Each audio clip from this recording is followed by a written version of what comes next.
Please remain standing for servicemen here and abroad.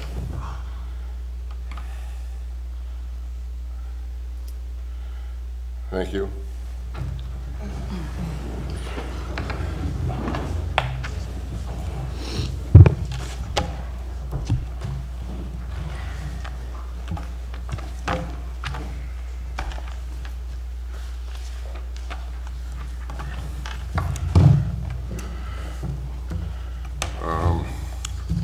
Roll call, please. I'm sorry. Mayor Huber? Yes. Deputy Mayor Du Bois? Yes. Committeeman Capadese? Here. Committeewoman Stampoulis is absent.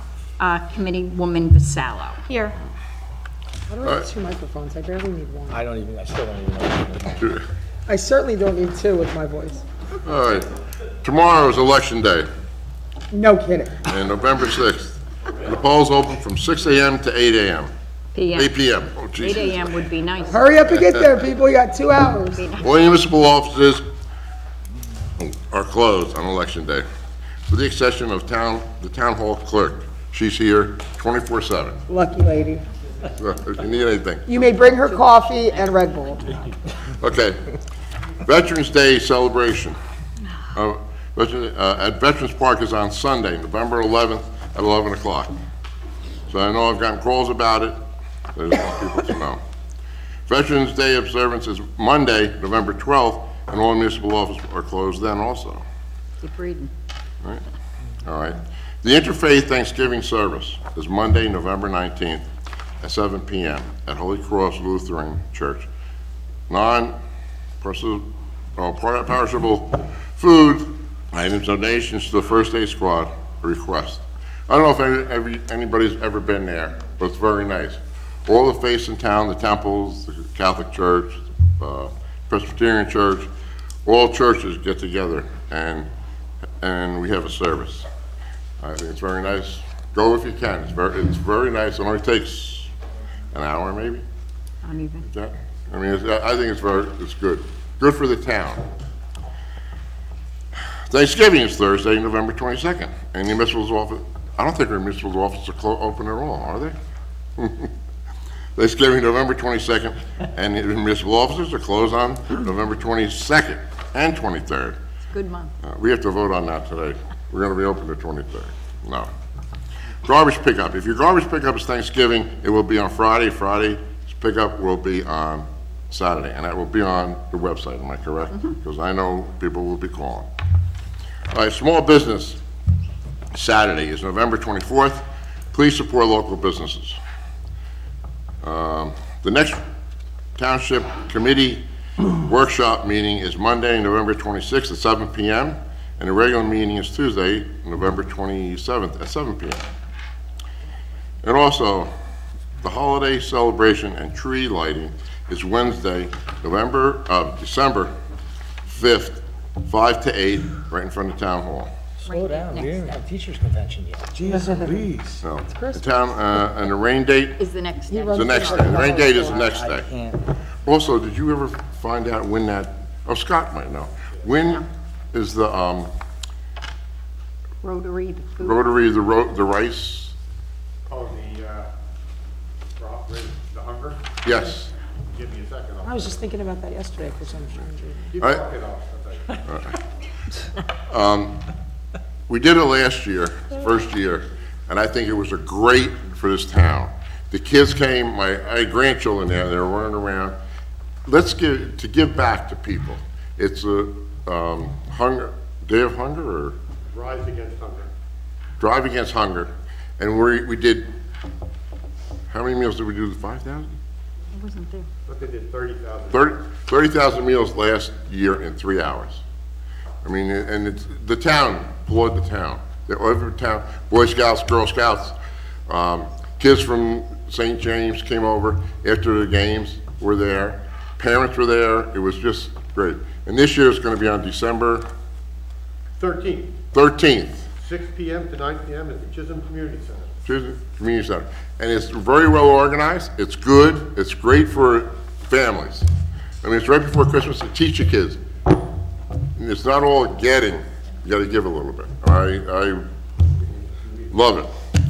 All right, public comment on agenda items only.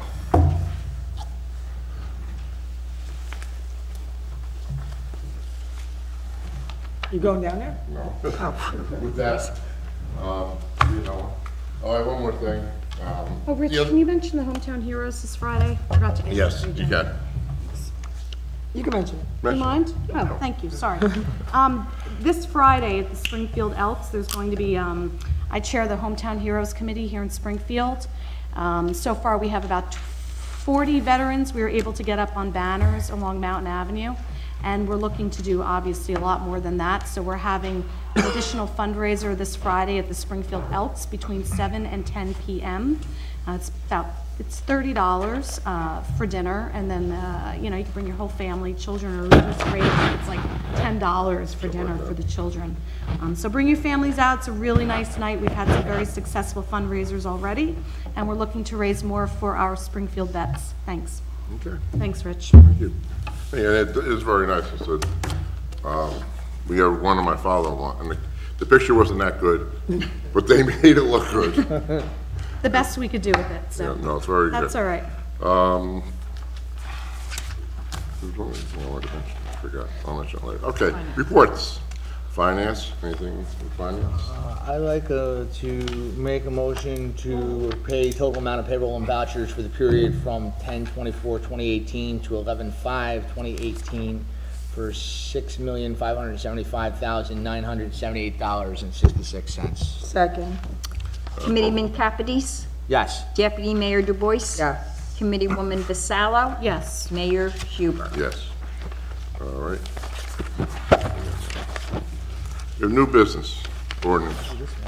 This is the second reading on ordinance 2018-17. This ordinance amends the Code of the Township, Chapter 35, Land Use Regulations, to effectuate the consent order amending final declaratory judgment of compliance and repose to establish future income limits entered by the Superior Court of New Jersey by amending Section 35-34 Affordable Housing Ordinance by the Township Committee. I make a motion to approve ordinance 2018-17 read by Madam Clerk for publication in the local source November 15th of 2018. I second. All right. Public comment on this? Public comment on this. Discussion? Maria? No. Rich? No? Roll call. Okay. Committeeman Capides? Yes. Deputy Mayor Dubois? Yes. Committeewoman Vassallo? Yes. Mayor Huber? Yes. Okay. Ordinance 2018-18, bond ordinance to authorize the making of various public improvements and the acquisition of new additional or replacement equipment and machinery, new information technology equipment, new communication and signal systems equipment, and new automotive vehicles, including original apparatus and equipment in, by, and for the township, to appropriate the sum of $5,034,000 to pay the costs thereof, to make a down payment, to authorize the issuance of bonds to finance such appropriation, and to provide for the issuance of bond anticipation notes in anticipation of the issuance of such bonds. I make a motion to approve ordinance 2018-18 as read by Madam Clerk in publication for the local source of November 15th, 2018. I second. Any public comment on that? Seeing none. Discussion? No.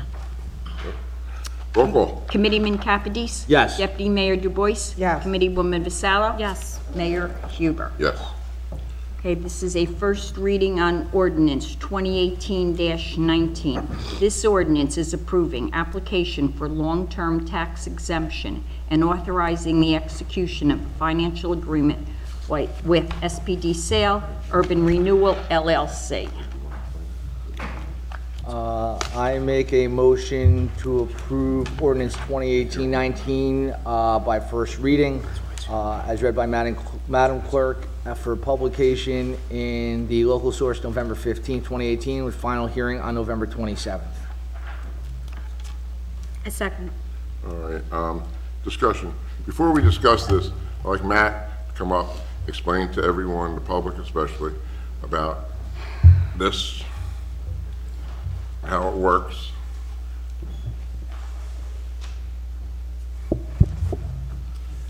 Sure. Good evening, Mayor, Committeeman, Matt Jessup, McFadden and Scotland and Bauman, your redevelopment council.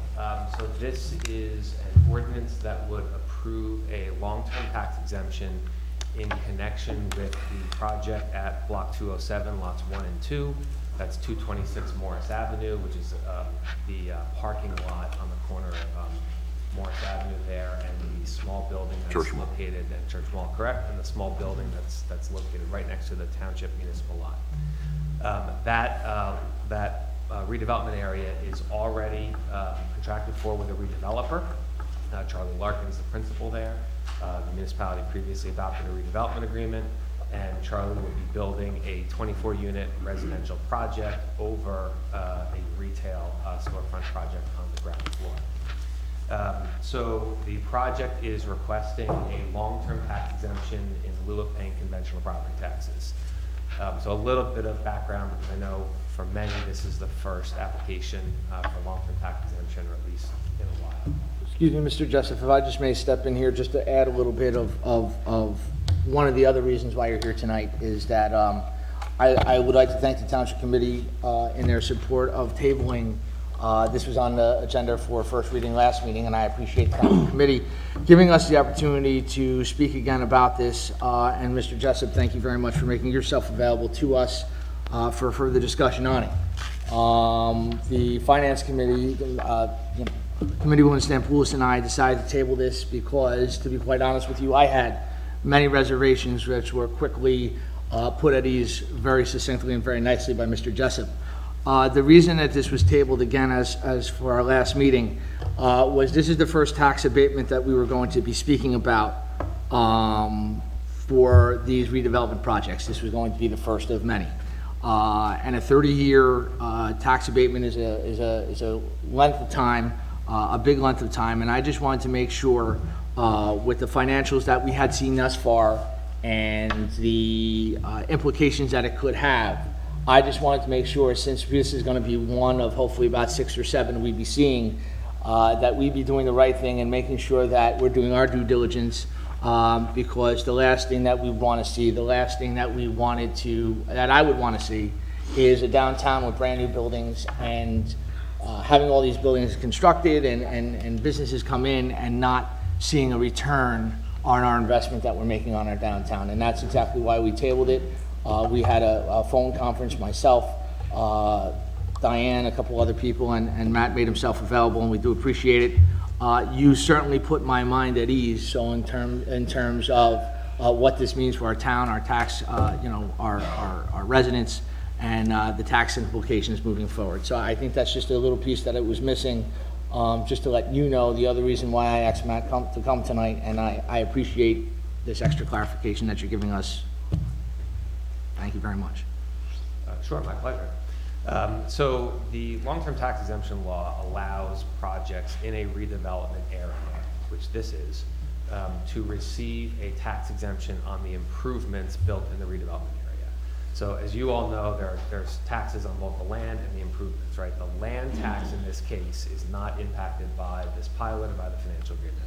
Land taxes will be separately assessed, charged, collected in the usual manner. Matt, if I may, just, if you can just describe what pilot means to our audience so they understand that, please. Sure. I understand it from the planning board, but I think it's... Yes, no, absolutely. So a pilot, and I'll get into that in a little greater detail in a minute, but a pilot stands for payment in lieu of tax. So in lieu of paying conventional taxes on the improvements, the redeveloper in a redevelopment area under long-term tax exemption law can pay a pilot, a payment in lieu of tax. Thank you. So in this circumstance, again, long-term tax exemption law permits this. The land tax does not change pursuant to this agreement. And the basic premise of the long-term tax exemption law is, but for the pilot, the project would not be built. And that is actually a test that we have to satisfy in order to allow the municipality to even grant the tax exemption in the first place. So if this was a project that could be built in the redevelopment area with all of its costs and all of its expenses, and it could pay the full conventional taxes and still get done, then you don't have an ability to grant a long-term tax exemption. Only if you conclude that at conventional tax, the developer would say, I can't afford it, I'm not doing the project. So in this instant case, the township engaged the services of NW Financial Group, and the developer submitted a pro forma application with backup data that included all of their construction cost numbers, all of their operating expense numbers once the project is built and up and running, and all of their revenue assumptions, essentially in this case their retail rental assumptions and their residential rental assumptions. And the first job NW had, and it's memorialized in the report that you all should have as part of your packets, the first job of NW was to scrub those three set of numbers and determine whether NW, as an independent entity acting on your behalf, agrees with the three sets of numbers provided by the developer. Are the construction cost numbers correct for this type of building in this section of the U.S., yet alone in New Jersey? Right? Is concrete priced the way they said it is? Is plumbing and electric priced the way they said it is? And where there are discrepancies between what NW thought and what the developer thought, there's a conversation to understand why the cost is too high, too low, et cetera. And of course, the main thing we're preventing there is the developer claiming the project will cost way more than it does in order to try and get a lower pilot out of the municipality. The second set of numbers are the operating expense numbers. NW does the same thing. What should it cost to provide O&M and utilities to run and manage a building of this type, of this size here? And again, if there is discrepancies, pushback, negotiation, discussions, and same thing with the rental revenues, right? What should a luxury two-bedroom unit go for in downtown Springfield? The developer typically may try and underinflate that number. I'm not saying they did here, but underinflate that number, again, to try and get the pilot as low as possible. So NW validates all of that information first. And when NW did that, and they agreed with the construction cost number of $6.7 million to build the project as approved at the planning board last week, and looking at all of the operating expenses and the revenues, NW concluded that if that project, once built, once occupied, and once running, would make a return on the developer's investment and the investor's investment of negative 1.15% return. So that pretty clearly establishes that, but for paying something other than conventional taxes, this project is not going to get built, because no developer, no bank, and I suspect none of us would invest money in a project where our return on investment is negative, right, where we are guaranteed to lose money. So the first part of this report establishes that, but for this, a pilot, this project that the planning board approved will not be built. So the next step is what pilot can we charge, right? What is a fair pilot to charge? And under the long-term tax exemption laws, there's two ways to calculate a pilot, but there's one that is virtually always used, and that's a percentage of annual gross revenue. So annual gross revenue of this project is all of the rental revenue from the commercial, all of the rental revenue from the residential.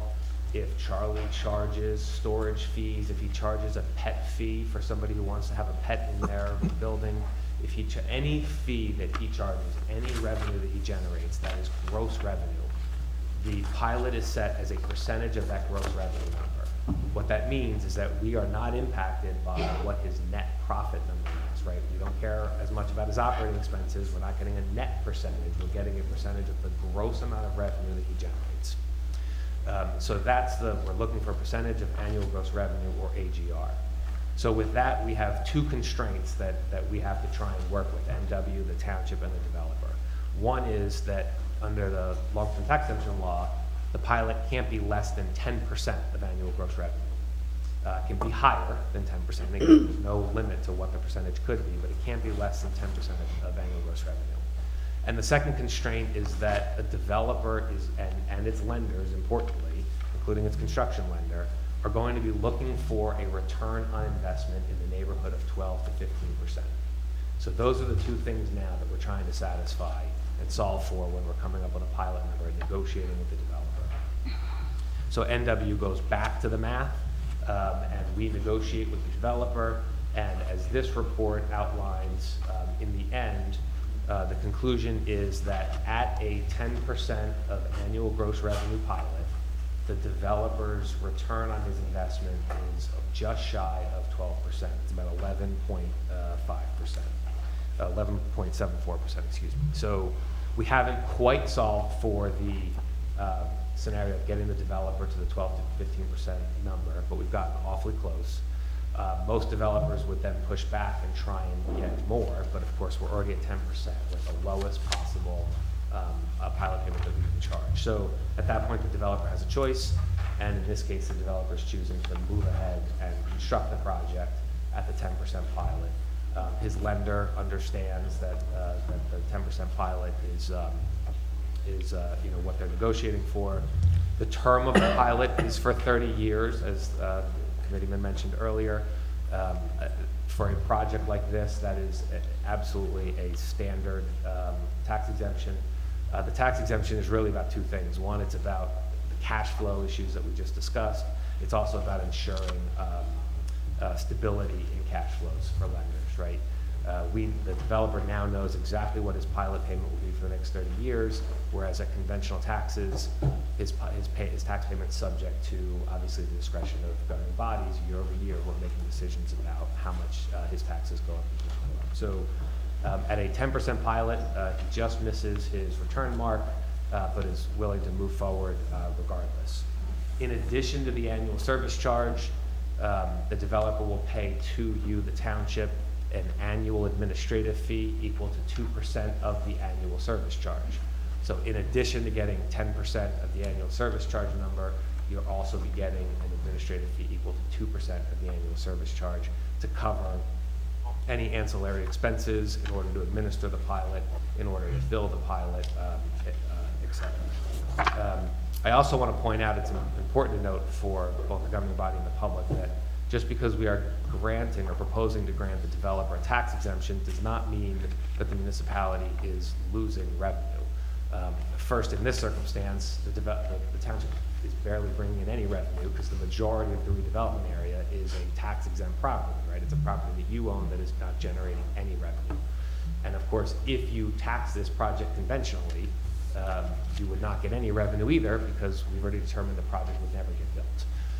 Nonetheless, if you do look at what this project would be conventionally taxed compared to what the municipality will make from the annual service charge, the municipality actually makes more money over the 30-year period by granting the tax exemption than if the project was taxed conventionally. So this is a pilot will generate more revenue to the municipality than conventional taxes. And finally, since this is the first pilot analysis that you've gone through, I just want to point out that while this project is seeking a pilot at 10% of annual gross revenue for 30 years, that result, in my view anyway, and I hope in yours, that result is not setting a precedent for future development. The analysis that we've talked about, the analysis that NW runs, to me, is setting a precedent, right? It's critical that you have somebody advocating on your behalf to make sure that the developer's pro forma is accurate and is not trying to artificially allow us to set a different pilot number. So that process is precedential. We would anticipate and expect that NW or somebody else, at your discretion obviously, would continue to run this type of analysis with every pilot. Now, that said, the next one may come in and we may also be talking about 30 years and 10%. But to me, this does not say that Springfield is giving every developer a 10% 30-year pilot. This says Springfield is doing its own due diligence. It's coming up with its own independent analysis, and then we'll negotiate with that information in front of it and come to a conclusion at what the right pilot number is. I've done a lot of these. 30 years, again, is certainly the norm, but the pilots can range 10, 12, 13, 15% in the circumstance. But also, this governing body, at discretion, once we get them funds in, the 10%, we distribute it the way we want. In other words, if I'm wrong, or if I say something wrong, let me know. To the school, to the county, and to us. Right, so under the long-term tax exemption law, when a pilot dollar comes into you from the developer, yes, there's an obligation for the municipality to send 5%, 5 cents of every dollar to the county, to Union County, and 95%, 95 cents stays with the municipality, right? If you choose to make some sort of interlocal or other shared service arrangement with the school system, with the Board of Ed, and send revenue towards the Board of Ed, that's something that the governing body has the discretion of. Otherwise, 95 cents of every pilot dollar will come into you and is budgeted and used at your discretion, similar to any other tax revenue. And again, 5% has to go to the county.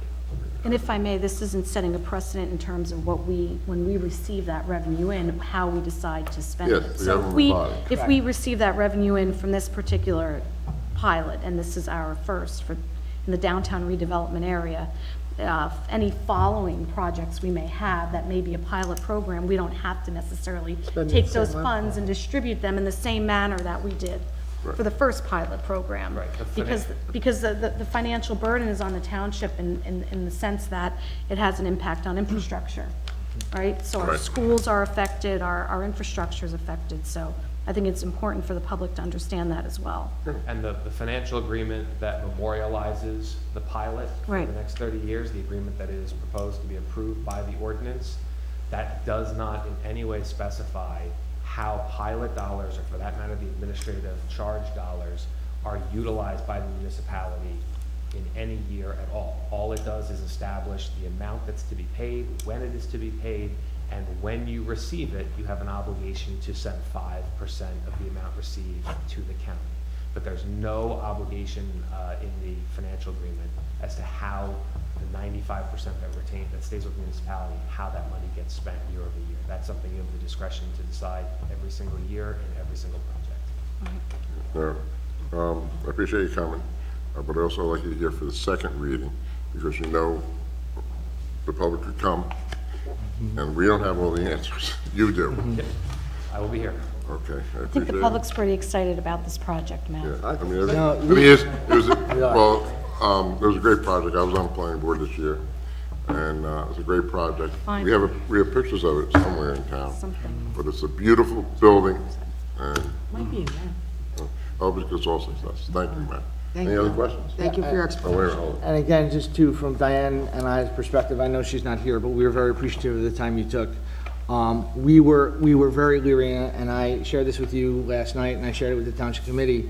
You know, the prospective $6.8 million project with a 30-year abatement on it, how it affects the precedence of future builds, and somewhere down the line, say 10, 15, 20 years, everybody's seeing hopefully a brand-new downtown from top to bottom, and then saying, wait a second, where is the income from that?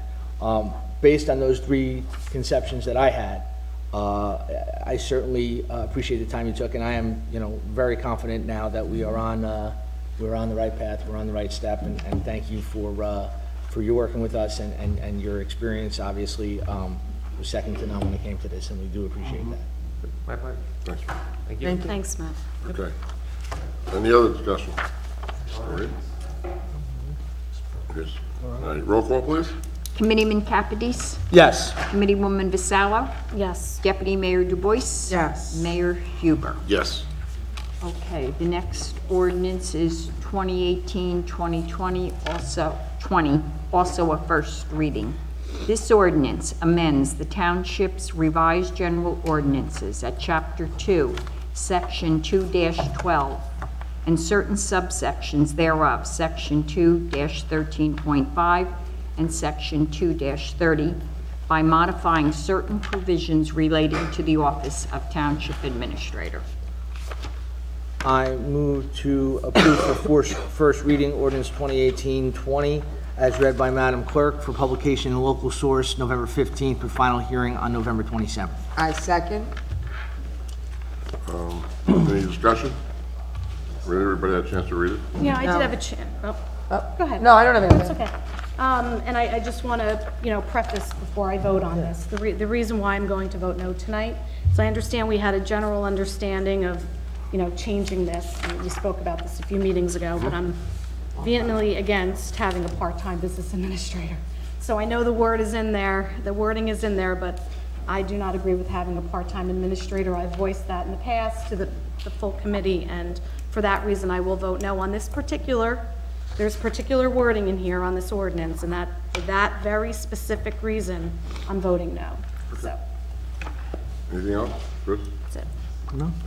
Okay, roll call, please. Committeeman Capadese. Yes. Deputy Mayor Dubois. Yes. Committeewoman Vasallo. No. Mayor Huber. Yes. Ordinance passes on first reading. Okay, ordinance 2018-21. This ordinance amends the code to update and revise certain parking permit and public parking regulations. I move to approve ordinance 2018-21 as read by Madam Clerk for publication in the local source November 15, 2018, with final hearing on November 27th. I second. Discussion? Maria? Yep. Chris? No. Roll call, please. Committeeman Capadese. Yes. Deputy Mayor Dubois. Yes. Committeewoman Vasallo. Yes. Mayor Huber. Yes. One more. Ordinance 2018-22. This ordinance amends the township ordinances and establishes a salary range for the office of township administrator within the township. I move to approve ordinance 2018-22 as read by Madam Clerk with publication in the local source November 15, 2018, with final hearing on November 27th. I second. Discussion? Yes. Obviously, this goes hand in hand with the previous ordinance. So I expressed my understanding and feelings on the previous ordinance and why I voted no. But if you take a look at this ordinance, section 1, for township administrator part-time, who determined the salary band for this? This was a research done by myself, our attorney, our CFO, and Committeewoman Stampoulis, looking at various salaries in New Jersey for both part-time and full-time, and coming up with, for lack of a better word, a range. Right. A minimum and a maximum Right, range. which is a salary band, right? So I know we've had prior discussions about this, and one of my issues I have with this is that it depends on the size of the municipality. So we have a salary band here for a part-time township administrator for $30,000. We just had Matt Jessup leave here 2 minutes ago and discuss with us and have us understand the implications of a pilot program in Springfield, only to have a part-time business administrator follow in those footsteps of continuing with downtown redevelopment. I can't by any sense understand why we would want a part-time business administrator in this town. Based on, you know, every discussion I've had prior with you guys, for the life of me, and for the goodness of our residents, we have 16,000 residents in our town. Where we are situated within Union County is very favorable to a lot of people, and they like to move here, they like this town. I can't understand how we can have an individual be a CEO of this town on a part-time basis. You know, and I don't know if anybody wants to push back on this or I'm missing something, but we've had a downtown stagnant for 35 years. This is the first time we have a great development project coming in, and we're gonna bring in a part-time CEO. No one's saying that we're bringing in No, anybody. wait, hold on. This is. I understand that, but if it's written here, and if it's in writing, and I understand the way things go, that means we're entertaining it. So by what I'm, Sure, but we my are. very words, If I I'm can saying I would interject- never entertain If I could this. interject, and I Never. understand your point. Yes, The previous ordinance had existed for quite some time. I don't know the exact time, what that was poorly written, and we all I know agree we needed to spoke be. about that, yep. And I know there's constant talk in the community of possibly deciding to change the form of government one day, which would change this position, not that that's happening. But this isn't happening just because the part-time, it's just an ordinance that if there were a part-time, we're not even agreeing to part-time because we've discussed this several Right. times. I agree. And I think you and I are on the same page. Not We with have part-time. been. Not No, with- right, no. right. So Right. we're not, this is not saying, oh, we're hiring somebody part-time. I don't want to Absolutely mislead not. anybody Nope. by saying No, that. No, This I'm is not just, saying that. I'm not saying we're going the to. ordinance says it could be part-time. Right. So therefore, I would think the ordinance with the salary has to include part-time, just because the previous ordinance, but that's not Exactly. locking us into a part-time position. No, because I understand, and I think that's. both you and I are on the Nope, same page nope, with that. so. Noted, and you know, Erica, I agree with you on that, however, I don't agree with you, because we have the writing, we have this writing that, you know, there may be talk within the community that we want a part-time. Nobody has come up to me and talked to me about having a part-time business didn't say that. administrator. You know, if there was talk within the community, I would hope that individuals that are so vociferous on their opinions would come up here and talk to our entire township committee about wanting a part-time business administrator. But I've yet to see that. You know, that's on various occasions. I don't see the people here, an overwhelming majority of individuals here wanting a part-time business administrator. If there are, and everybody has an opinion, again, I said this in our debate a few days ago, on social media, it goes on, conversations, on and on and on, then come up here and describe it. No, I I am think willing- I misconstrued what I said. If I am willing to talk to anybody The talk of a change of about it. government would change the position, but that's not happening right now either. No, I But agree with this is you. just in the ordinance. You know, and that's the art of politics, because I am not disagreeing with you that we need a revised ordinance, and we've discussed that. However, specifically, I'm talking so specific now, you can't mince my words. I do not agree with the part-time administrator position. And quite frankly, even if I were to, which I don't agree with it, the salary band for a municipality this size is just atrocious.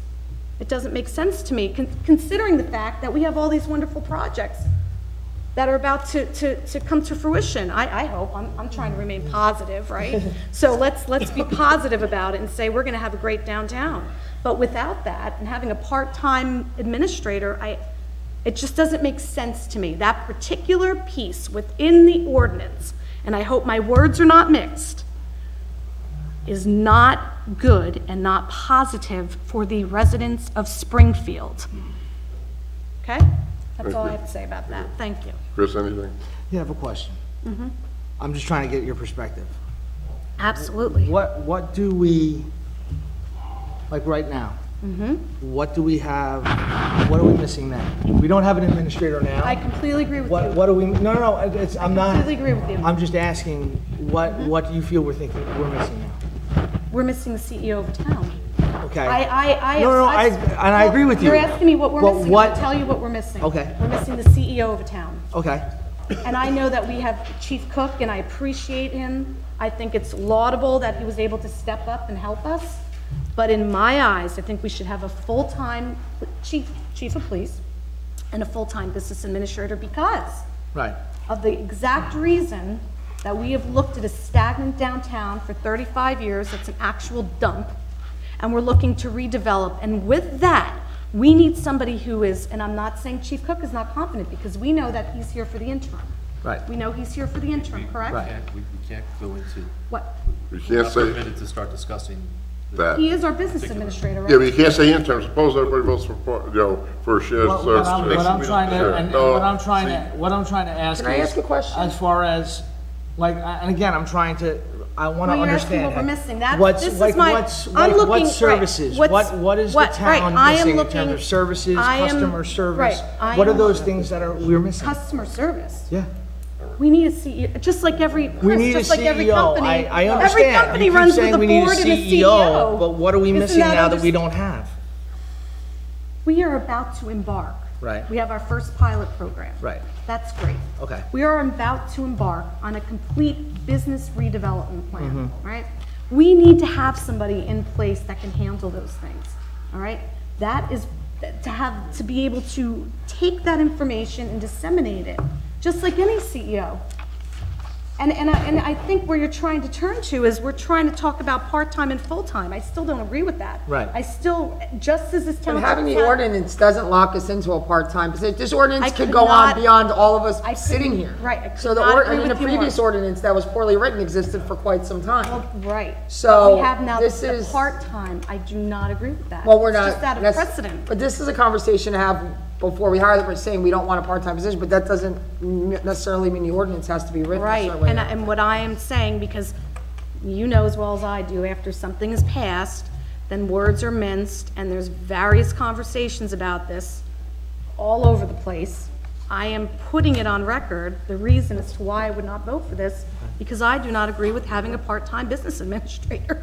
Okay. Because what's gonna happen is my words are gonna go out there into the public, and there's gonna be some sort of information that's disseminated as to why I don't agree with having, I don't even know what would be made up about this. But my point is, I do not like having a part-time business administrator in town. I have a quick question regarding the salary portion, not the other ordinance. When it's the part-time salary band, if we get into a position at any time down the line when we are transitioning between administrators, kind of like is going on now, would that part-time salary band be what would be utilized for a temporary person that might be doing multiple roles, or is that different, like an intern? No, it's would different? not unless Okay. agreement. Right now, we have an Intern ordinance salary. in place Okay. for that purpose. Thank you. Through, and it was effective, I think it was effective January 1st. Okay, yeah, that's Oh, different I than this. understand salary bands well. I understand them. All right. And I'm just saying, I'm not in agreement with them. Okay. Roll call? Can I chime in on that? Well, just, Can he, as not being on the township committee, I don't wanna, yeah, sure. I mean, I have no problem, but. Okay. Well, he's a business administrator, so. I mean, I would just like to say, about it. when you throw out the word part-time, sounds like somebody that's here for 4 hours a day, and that's not what's currently taking place. There is someone in place who cares about the town and puts everything that they want, they can into the town. And I'd like to say, as far as redevelopment, we've actually been able to move ahead and get this first one done that was sitting still for a while initially, and if you, I would welcome you to bring up the redevelopers and their attorneys and find out how much involvement I was involved with to make this progress happen, so it's. And John, I appreciate all that. I know, I'm just making a point, just so everybody hears that part as well. Because I truly believe that there should be a solely designated full-time police chief and a solely designated full-time business administrator. You know, that's just, and that's no personal offense to anybody who's done any work so far, at all. But as time goes on, and we want to continue to redevelop our town, I think it's very important that we have somebody in place full-time.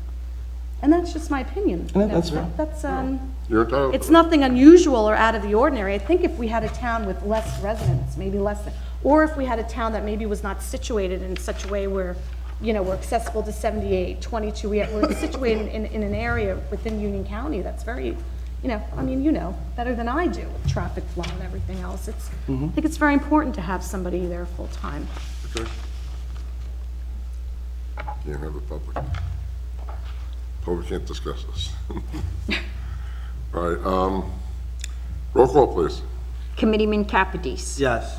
Deputy Mayor Dubois. Yes. Committeewoman Vassallo. No. Mayor Huber. Yes. Ordinance passes on first reading. Okay. Resolutions. As I go through them, let me know. 2018-267, 268, 269, 270, 271,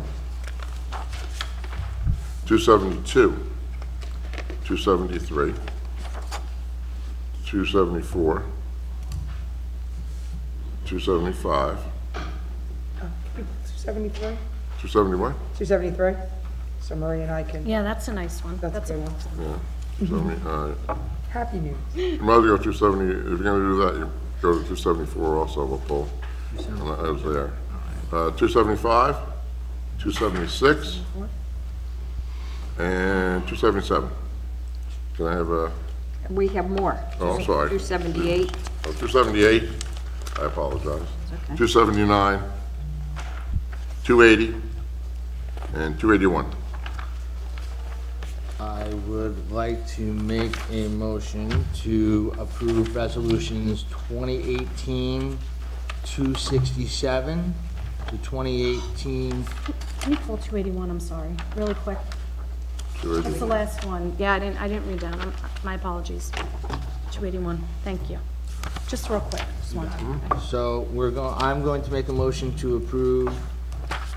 I'll read these one at a time then, so we'll go through. I'm making a motion to approve resolutions 2018-267, 268, 269, 270, 271, 272, 275, 276, 277, 278, 279, and 280. I second. Roll call, please. Mayor? Oh, yes. I'm sorry.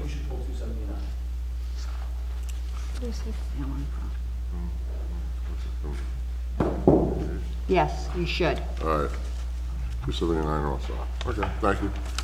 All right, I mean, okay, You want to do it again? no. Now, we'll just go 70. I heard enough talking today. Anyone else? Okay. Bingo. Good, Reed. Committeeman Capides? Yes. Deputy Mayor Dubois? Yes. Committeewoman Vassallo? Yes. Mayor Huber? Yes. Yes.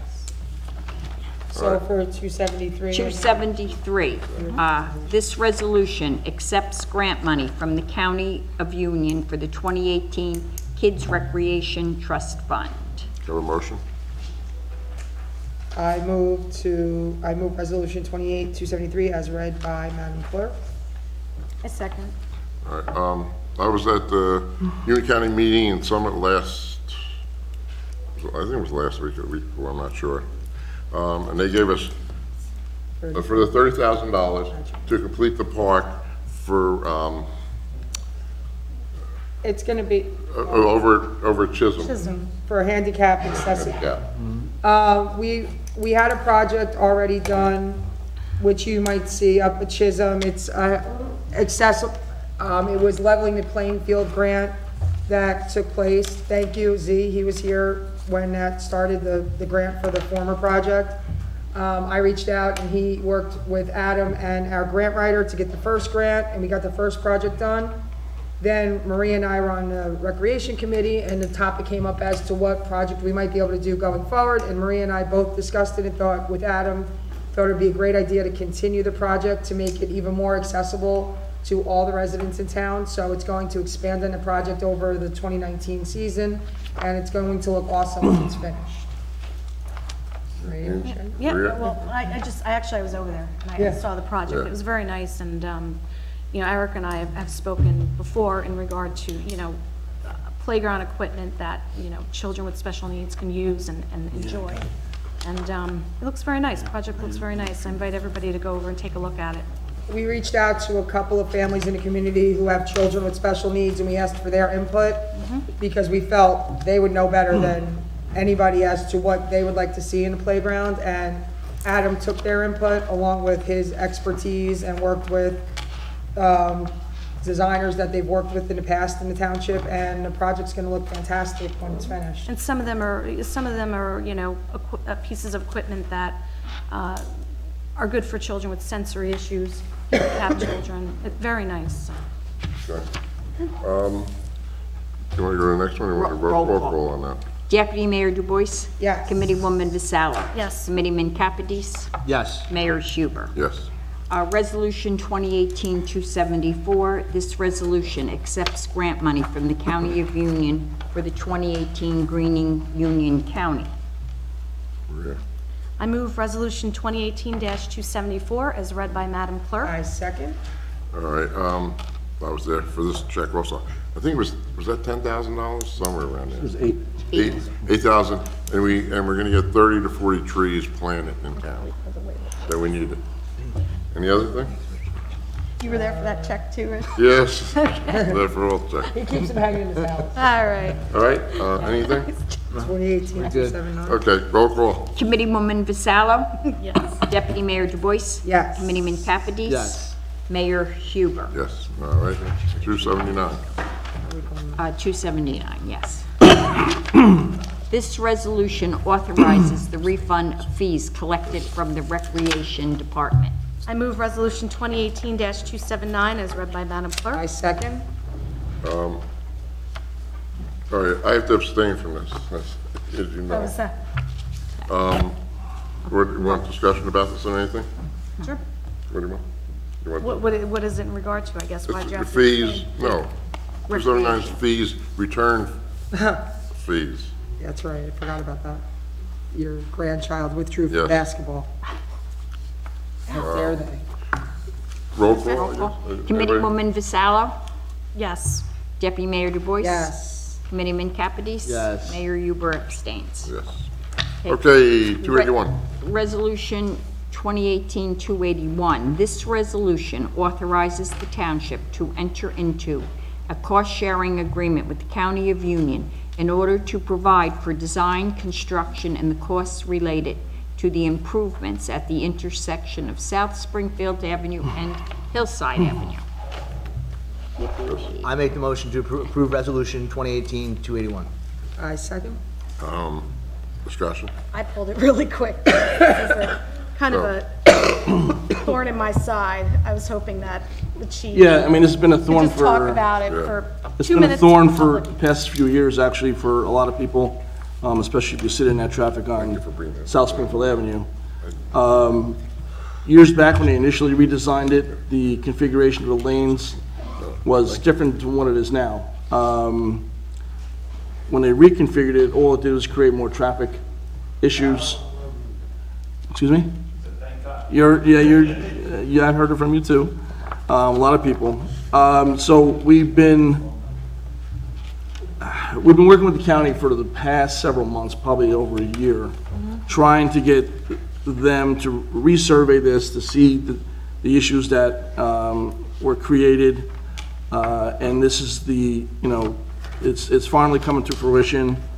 So the project is going to take place. We are involved with the county as far as the design. They'll have our input from our traffic bureau involved. And we would be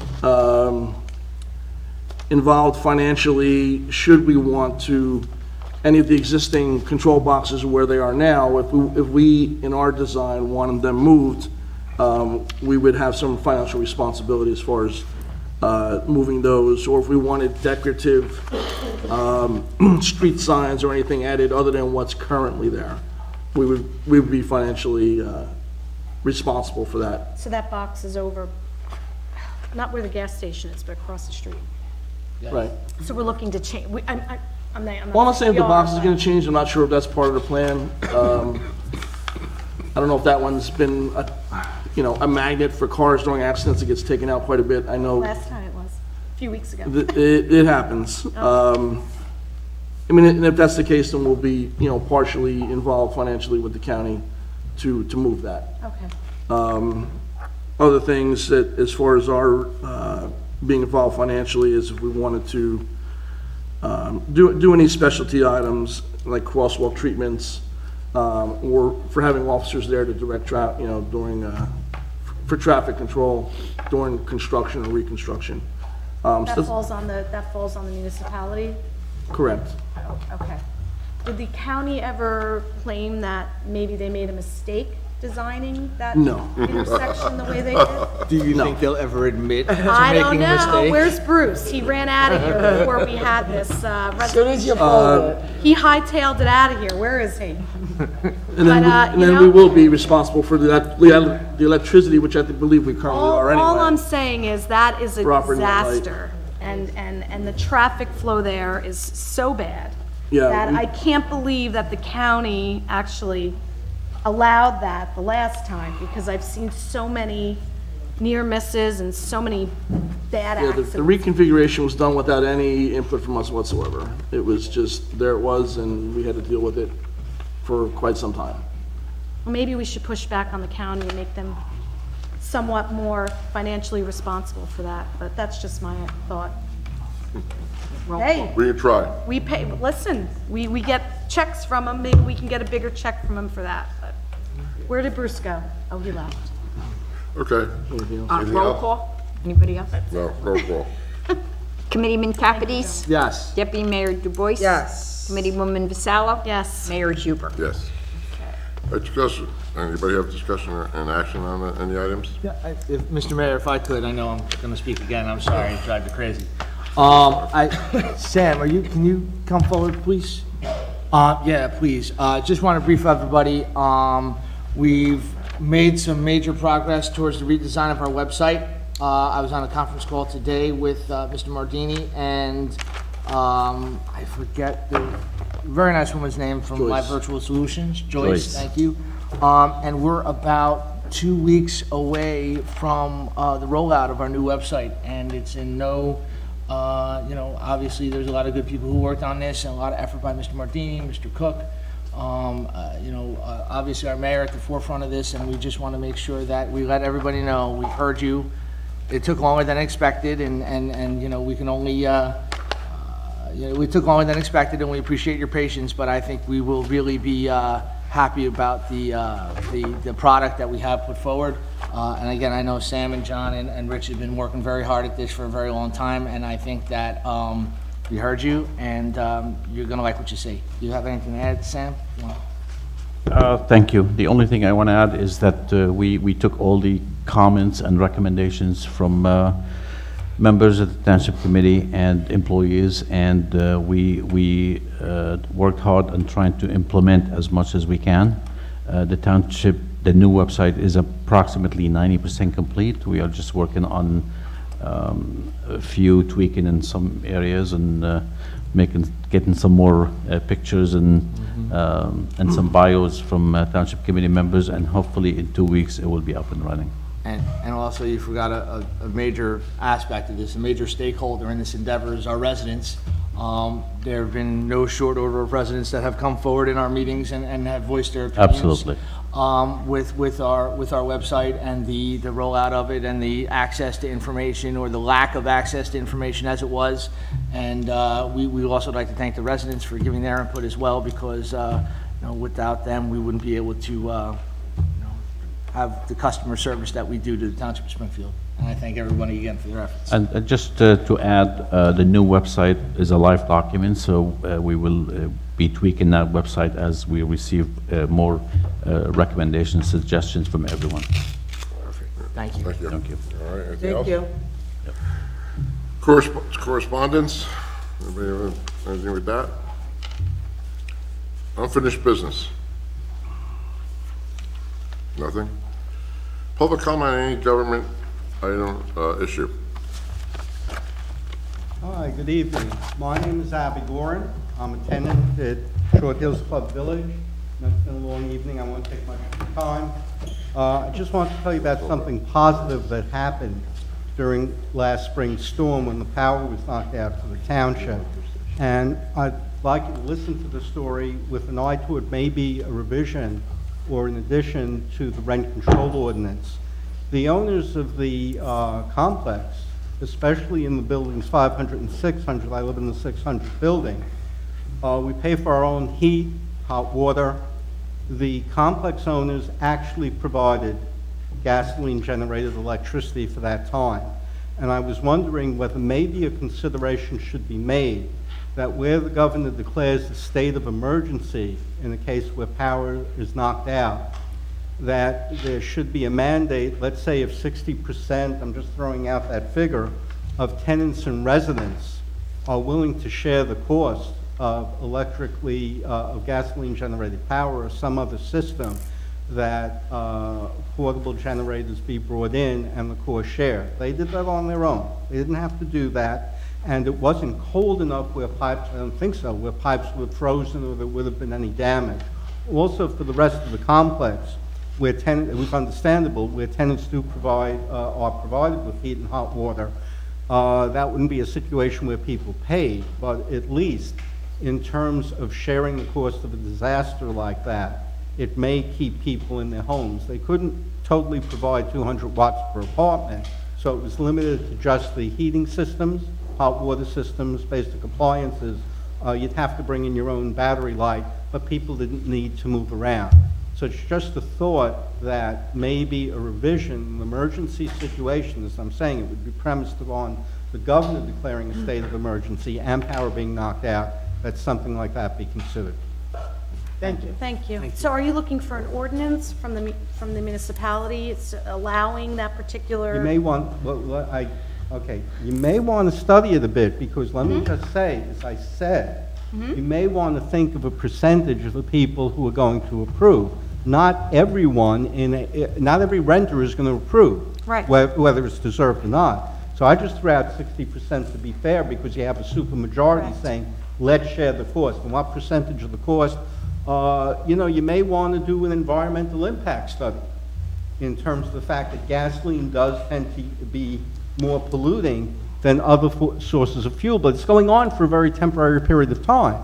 So I'm just throwing this out. I mean, if people want me to help out with the study or something like that, but you may want to delegate this. I don't know your personnel considerations on this, whether the rent control board should be working on this, but it was just a thought that no one had to move out of our complex.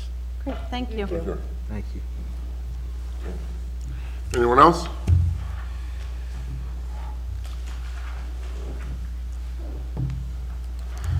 How you doing? Hey, Mayor. How's it going?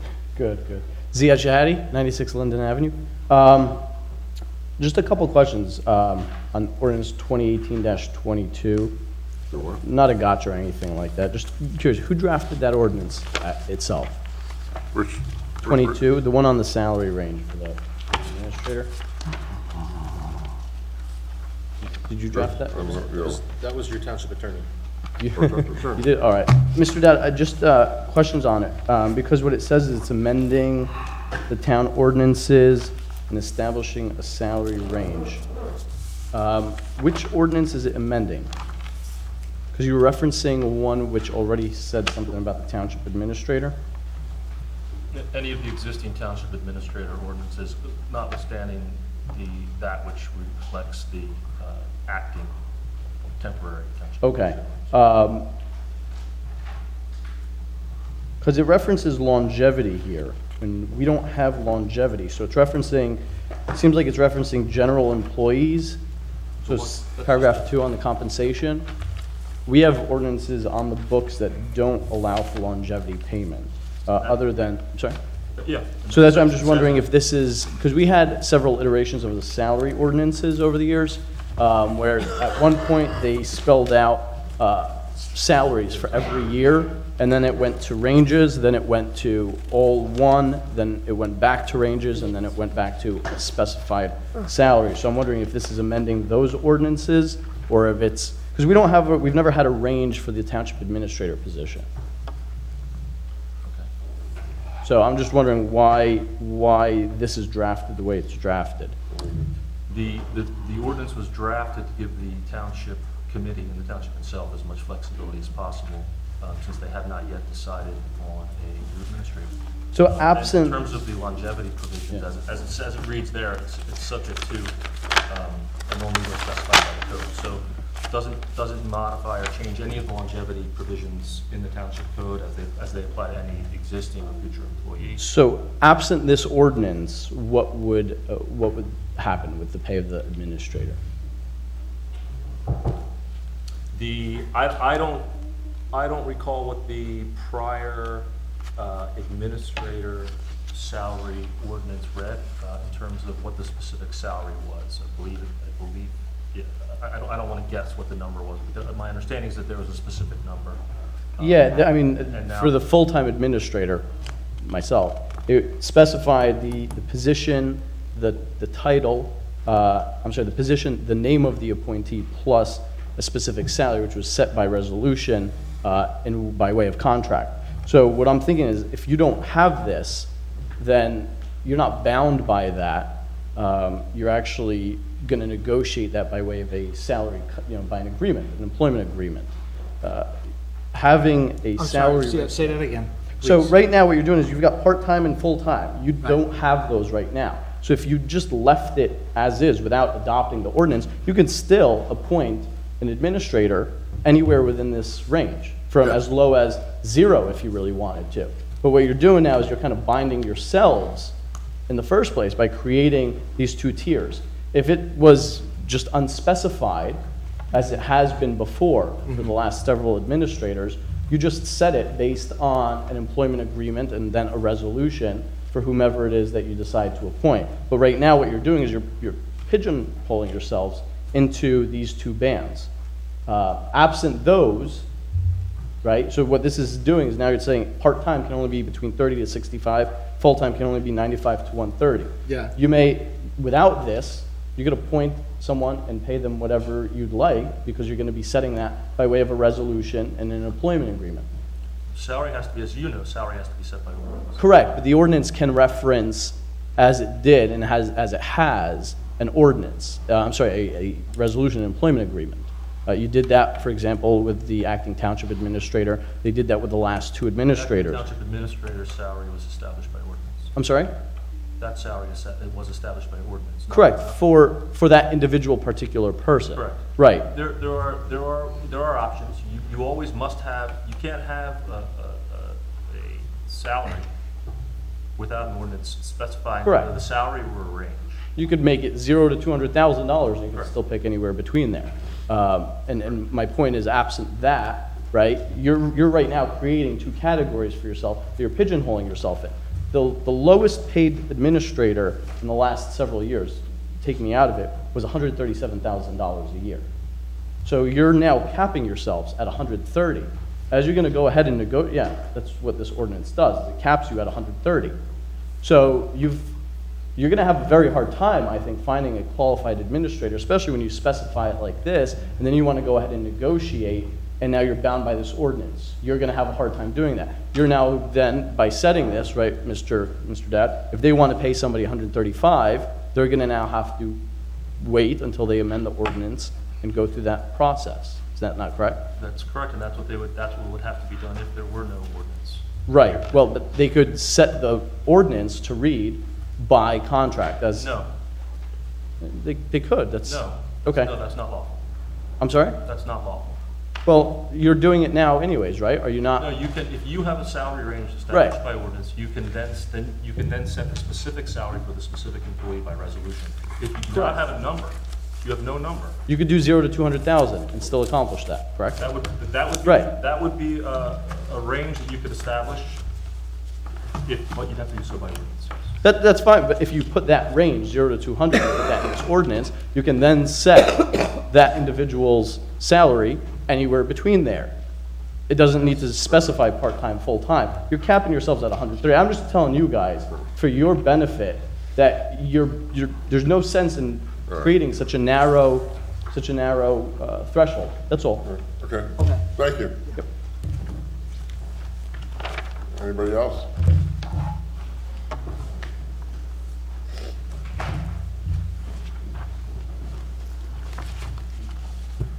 Chris Weber, 53 South Maple Ave. As somebody who lives close to Morris Avenue and the redevelopment, you need to be careful when you refer to Morris Avenue as a dump, all right? It affects property value, word gets out when our own administrators refer to it as a dump. That's what everybody else does. You want to use redevelopment, you want to use whatever term you want to, dump doesn't work. Thank you. Thank you. Anyone else? Seeing none, you want to read for executive? Okay, ready? I'll read the ordinance, the resolution. Resolution 11-518. Whereas Article 6 of the Open Public Meetings Act provides that a public body may hold a closed session, and whereas the Township Committee will, during this meeting, enter into discussion of the following matters: personnel or tax finance OEM. Whereas the matters to be discussed in closed session are to remain in the strictest of confidence by all Township Committee members in furtherance of their fiduciary duties to the Township. Now, therefore, be it resolved, matters discussed at this meeting will be released to the public when the reasons for discussing and acting upon them in closed session no longer exists. I make a motion to go into executive session. A second. All right, all in favor? Aye. Any opposed? All right, There don't will be forget. no action. What? We won't be We'll be taking- back. We'll take no action tonight. Right. Okay.